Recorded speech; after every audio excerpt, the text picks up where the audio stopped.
My name is Edna Wiedemeyer. I'm 7 years old, and I go to the Winchester Elementary School.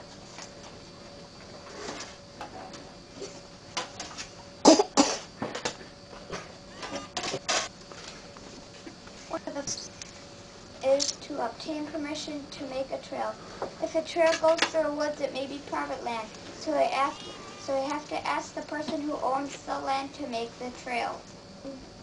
The second step is to clear for a trail and make clear trees, stumps, big sticks, or a big bump on the ground.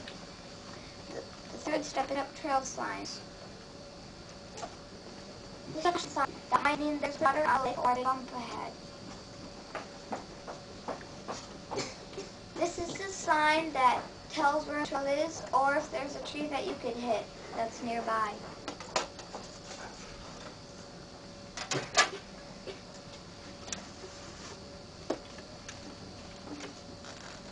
The fourth step is to create trail maps, so then people know if the trail is there and where it goes.